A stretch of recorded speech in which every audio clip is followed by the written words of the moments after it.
Welcome to the Obesity Medicine Podcast with your host, Dr. Matea Rentia, board certified in internal medicine and obesity medicine.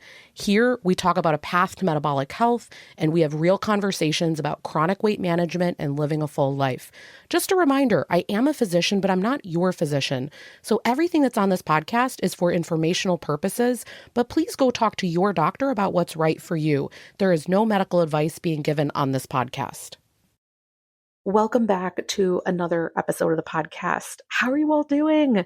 Friends, I have a lot to talk about. I have a lot to talk about in a good way, okay?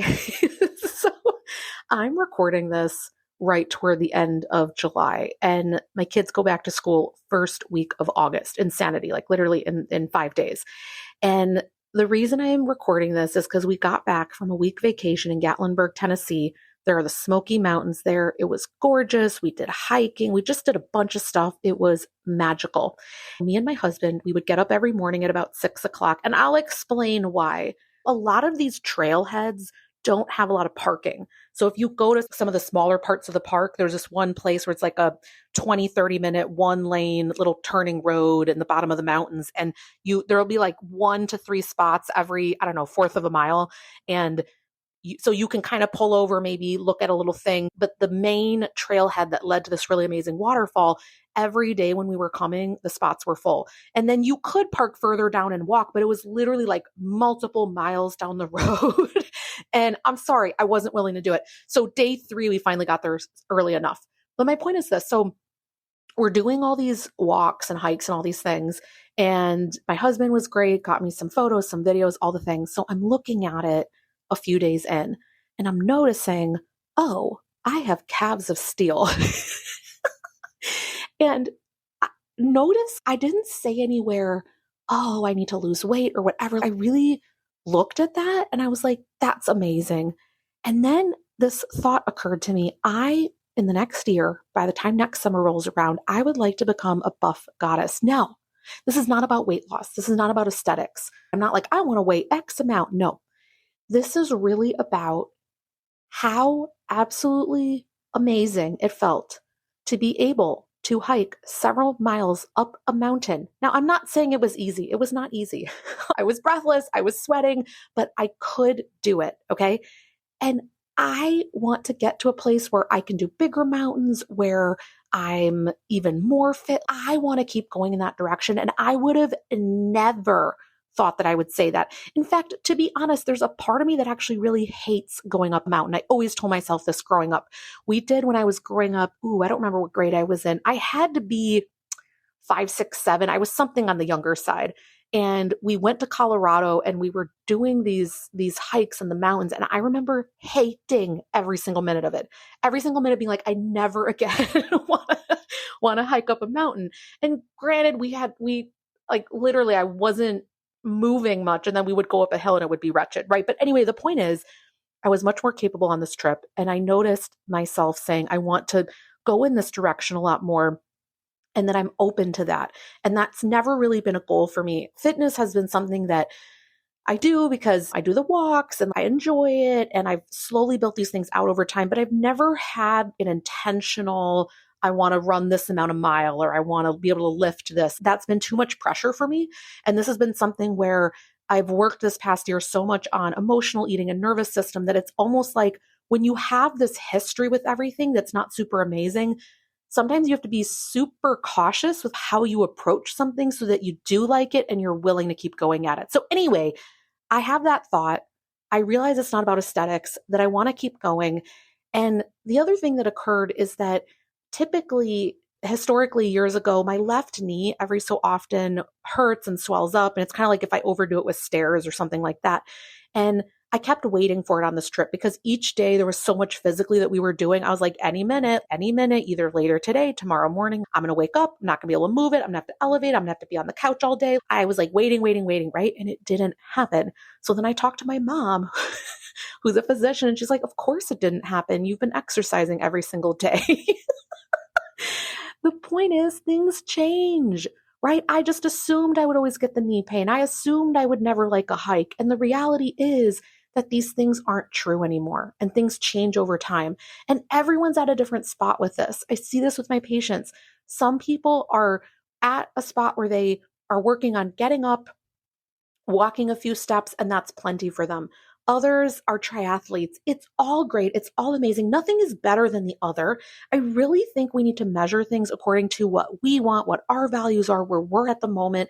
I think there's different seasons for all of this. And I'm in one where I would like to push it a little bit more physically, not to be doing all this strength training, this and that, but it's very appealing to me to get my endurance up right now. So not just the capability, the capacity of my body, but being able to have an easier time with breathing and that aspect. Because I've always had a hard time with lungs and breathing. It's always been a whole thing.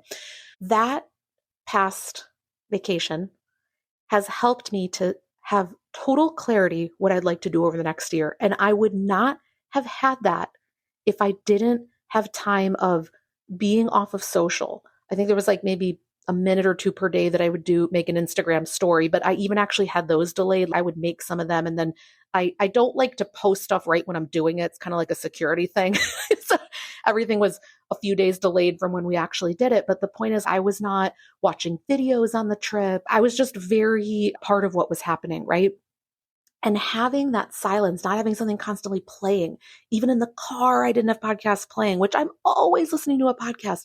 There was this silence, this time to reflect, this time to think, and it showed me so clearly what I want.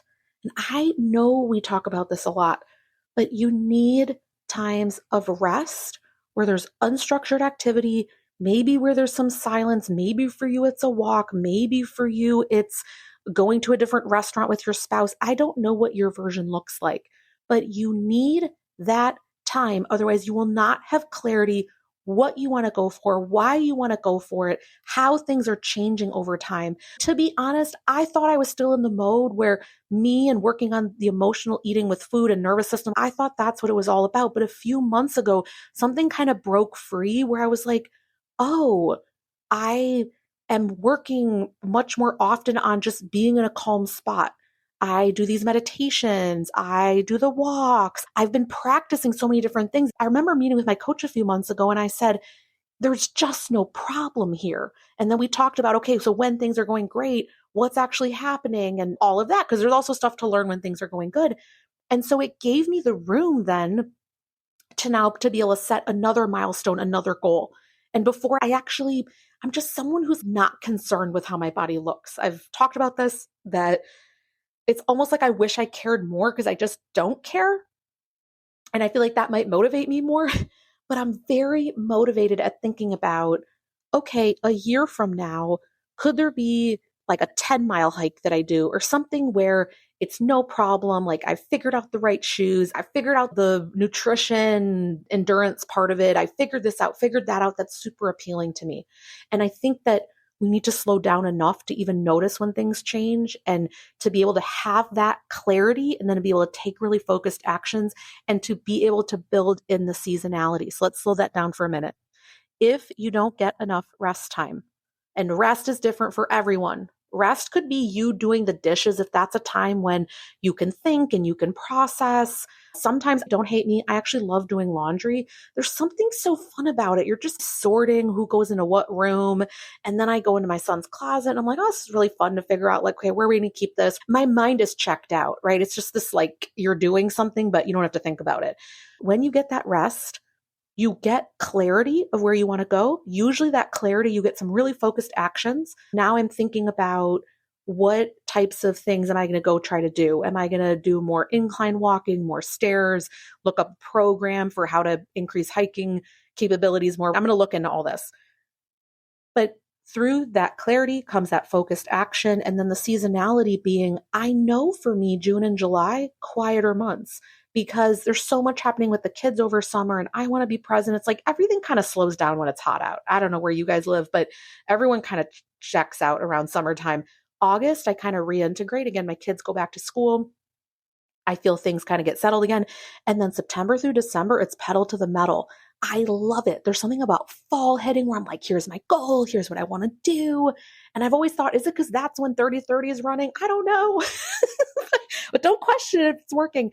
So that's a time when I really dig in. But again, because of that clarity, because of being able to know what I want to do, and then accepting the different seasons and what's happening, you end up with these amazing things yearly that happen. I bring this up because I really think that we all need enough rest time. We need to decide what it is we do or don't want to do. I do think you need to have a vision in order to get anywhere. And some of you have a harder time than others with envisioning that. It's hard for you to think a year out, 5 years out, but your vision could be just for the rest of the day. How would I like it to go? How would I like to feel? What do I want to put my head down on the bed tonight, knowing that I felt today or knowing that I was willing to experience? There's many versions of this, but at some capacity, you have to know who you're wanting to become to change in that direction. I've always said this in the beginning. It was, I want to be someone who moves her body daily. I want to be someone who doesn't always use food for entertainment, for fun. I want to be someone who is in tune with the hunger signals. There were these stages and different things that I'm working on. And every so often, urges and cravings are like, burp, the head comes up, and I need to work on that again. But there are these different phases to things. And I think that you don't know the next thing if you don't slow down some. There's that book, Slowing Down to the Speed of Joy by Matthew Kelly. I think it's great. I didn't realize until I finished the book how religious it gets at the end. So sorry about that to anyone that's listening that's not into it. But I think a lot of the points are really valid that he brings up, where if you don't slow down and get that time to ponder, unstructured, like you're not having to be anywhere, do anything, get anything done, that you get to marinate and reflect and ponder. And through that, you're able to find your purpose. You're able to find the things that you want to do. And I think a lot of us don't give ourselves this because there's a to-do list that's a mile long. And the reality is, when you start to get ruthless with that I'm going to take my rest time, you start to figure out all the things that really just don't matter. And I had this big moment in my business where I just went through it and I was like, I want things to be simpler. And I also want people to actually have transformation and not just consume more information. And so, guys, there's some massive changes coming in my world. So up to this point, I've had a lot of these different little offers, whether it's the 5 Mistakes mini course or the behind the scenes podcast or the body composition course, right? There's these little things and they come out because there's a need. With the behind the scenes podcast, there were different clinical scenarios I wanted to go through. With the body composition course, I really thought people really need to understand how to look at skeletal muscle and body fat, all those kind of things. But what I realized with time is people do not need more information. They need the right information at the right time. They need community to support them as they're implementing this stuff. And ultimately, it's more connection and getting the right tip at the right time compared to just randomly doing a course. So I was like, you know what? We're getting rid of all these little things through August. If you were wanting to do something and you want to do it, okay, go ahead and do it. But as of September, they're not going to be up on the course site anymore. They will be bonuses within next year. So 2027, I'm only going to have 2 groups that I run. It's going to be January and then the second half of the year. They're both going to be 5 months. We're going to be doing really fun, different themes for the month. It's going to be decluttering. We're going to do a vision board thing. You're going to get sent a package that has all this stuff in it. What I think is the best planner in the world. It's a dot grid planner. I'm bringing in someone to run a workshop so that she can teach us how to do these different things. I actually in Seattle did her workshop. It was phenomenal. And so I want to bring all these different aspects in. But a lot of what's happening is helping people. Hey, here are some techniques for nervous system. Let's practice it together. Hey, we need to envision the future. Here are some questions to ask yourself. Here are some different ways to approach it that are not cognitive. Okay, hey, nutrition's a problem. Hey, let's bring in this chef. Let's learn a few different things. Let's get excited about this and not make this, I have to try 3 new things. I want people to experience it, to be part of a community that's not diet culture, to actually do these things. And the reality is it's just so diverse what you need to do. But you don't need to be burdened by random things that might not be applicable to you. So I'm taking away all those little mini offerings. Next year, you can join either one of those cohorts if you want to work with me or if you want to be part of this amazing community. But it's just a lot simpler what's happening. And I got that clarity too because of taking this time and just simplifying it. And for months, to be honest, I've been wrestling with this is like, okay, I knew I wanted to change the program a little bit, but it's like, how do I change it and what do I change? And so the September 30/30, that's a 12 week, so a 3-month thing. I'm super excited for that too. And there's a lot of different things we're going to do there too. But I knew, I've just known this, and you see this evolve with every single cohort that I run. The length keeps getting longer because I realize people need time to implement, for things to change, for problems to occur. You just need time, and you never know what the thing is going to be. So it's really interesting. I think a lot of what I'm going through, I see that in my community. And then I always think, okay, so how can, what things worked for me and how can I bring that in? And a diversity of things, because what worked for me might not work for you. And so anyway, hopefully you're still following me, you're with me, but I want you to get some free time. I need you to have some time where you can just think. And you know what? It's going to be so weird when you do it. You're not going to be used to it. You're going to feel uncomfortable. You're going to feel agitated. You're going to be like, I should do something. I should clean the table. Da, da, da. No to all of it. Start practicing with 5-10 minutes of just sitting still on the couch. And when that voice comes up, I should be doing something else, you say, no, this is exactly where I am and what I'm supposed to be doing. Maybe you go to a bookstore. Do you think that's fun? Let's go. Let's just go look. Let's have fun. You don't need to purchase anything. Let's have you take a walk in a different neighborhood. Let's do a different trail.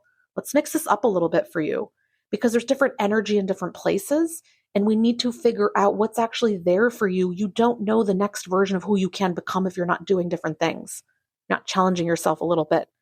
I think, again, a lot of what's gotten all this going for me is that I first started out, okay, we're going to go to some independent bookstores this year, and then we're going to do this and we're going to do that. And suddenly I'm like, who is this girl?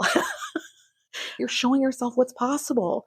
You need some rest to figure it out. And again, make the rest what works for you. It can be reading a book. It can be sitting in silence. It can be playing with your kid. I don't care. But I need you to do what's restorative for you. And it cannot be focused on getting something done. It's not cleaning the house most of the time. It's not getting more work done. There's this fallacy, the more I do, the better I'll feel. It's not true. So starting to create these boundaries of being like, no, this is where it ends. The day ends at this time, and I have to force the work to stay in it. Otherwise, it's never going to get better.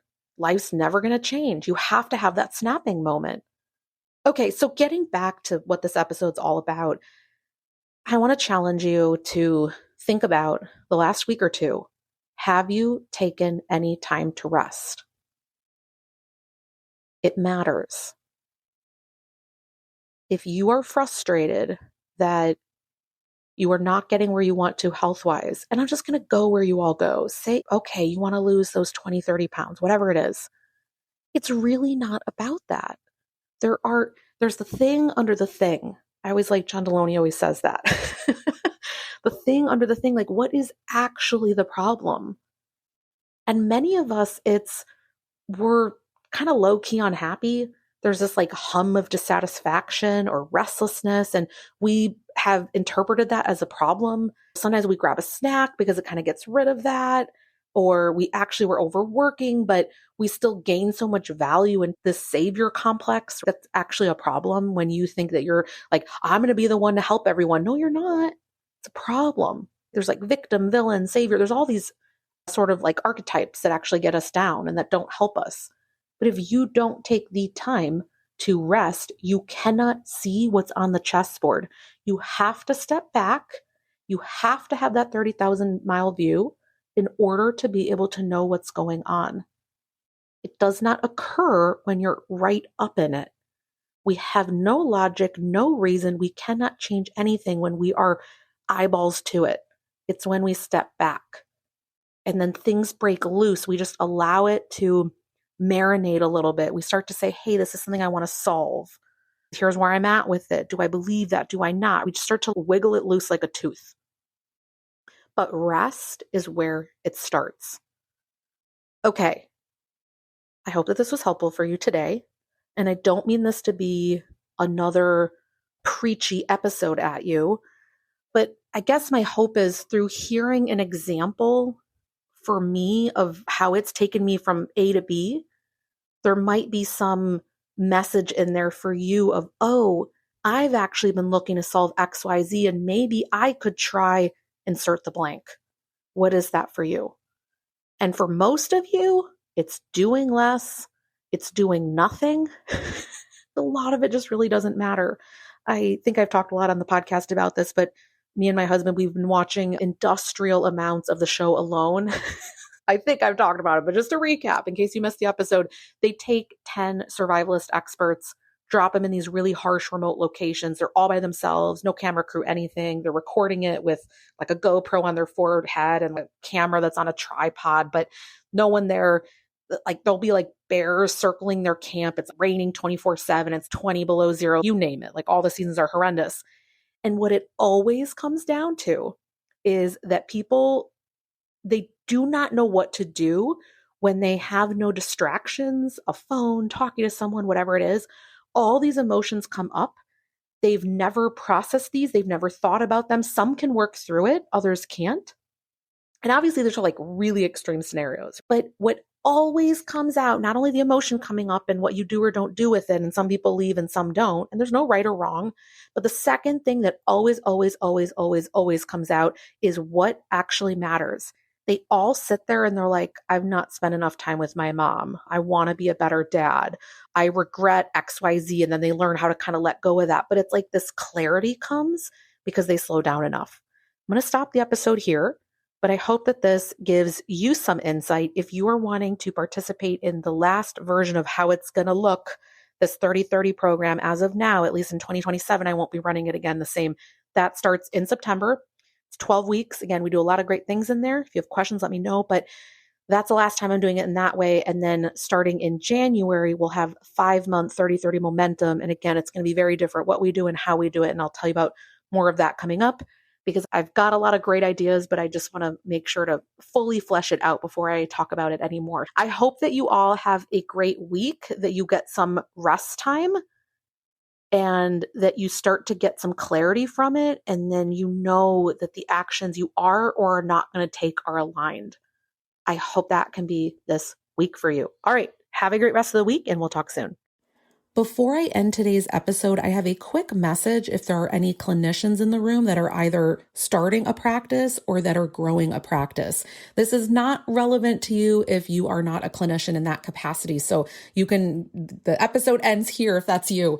So if you are either starting or growing a practice, it does not matter if you are brick and mortar or if you are telehealth. This really works for either. Me and Amanda Sabaker next week, August 18th to 20th, we are hosting a 3-day boot camp, and it's the Fill Your Clinic boot camp. This is the playbook that we see after years and years of having worked with female clinicians and helping them to grow their amazing practices so that patients know they exist in the world and that they can help really who needs that help. We are going to show you all the different ways that we see people be able to actually effectively get this done. You will have the playbook, and after those days, you can go forward and just execute on it. So we don't want to keep this information from anyone. We're going to put it all out there. If you can't make the call times on those 3 days, do not worry. Replays will go up. If you have questions, always feel free to message me, but I'll have the link down below for the Fill Your Clinic bootcamp. And if you go to amandasabaker.com/fill your clinic, you can get more information for it. All right. Hope to see you there. We'll talk soon.